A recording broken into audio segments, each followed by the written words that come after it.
жаңағы жауапкершілікпен өмірлік жар боламын деп жауапкершілікке ала алмаймын, үйленгім келмейді, болашақтан қорқамын деген қорқынышпен жүрсеңіз, сізге дәл сондай адам кездеседі екен. Дәл сондай сенімсіздікпен, болашағына жауапкершілігі жоқ, мойнына жауапкершілікті ала алмайтын сондай сенімсіз, көреміз не болса о болсын деген сияқты адам кездеседі екен. Түсіндіңіздер ме? Сондықтан кез келген бұл әйел адам болса да, ер адам болса да ақпараттар жиналған, олар да өзінің вибрациясын беріп тұрады. Сол бала кезден жиналған. Енді мен эзотерический неге кетпей-ақ қояйын, оның бер жағын айтайын. Дүниеге келген күннен бастап жиналған энергия, оның ішінде де блоктар болуы мүмкін екен.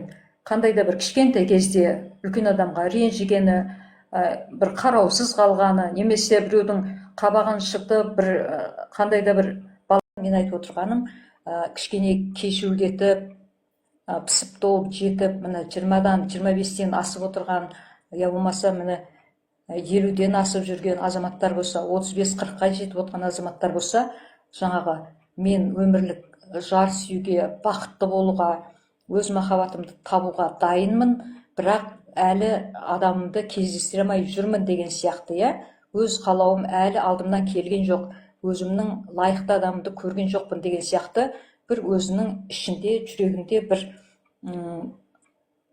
ырза болмайтын күйде жүреді. Соны біз айтамыз, сай қадам жасайын ба, солға қадам жасайын ба дегендей әрекеттерді бастау үшін эфирлерімді жүргізіп жүрмін. Ханымдар, мырзалар, ер адам болса да, әйел адам болса да, жас болса да, кәрі болса да, тірі жүрген тіршілікке маған десе, жаңағы кішкентай шымшық болса да дәні керек, еңбек етпей, әрекет етпей, санасымен өз қажетін өзі таңдай білмей, өзгеріске өмірі келмейді екен.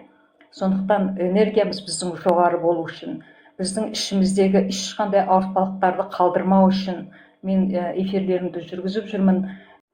Достар, сіздердің тыңдағандарыңыз тікелей эфирден үзінділер болатын. Пікірлеріңізді қалдырып, каналыма жазылып, лайк басып отырыңыздар. Онлайн ретритіме қатысу үшін описание бөліміндегі менің WhatsApp номерімен тікелей байланысқа шықсаңыздар болады. Назарларыңызға рахмет. Келесі кездескенше аман есен болыңыздар.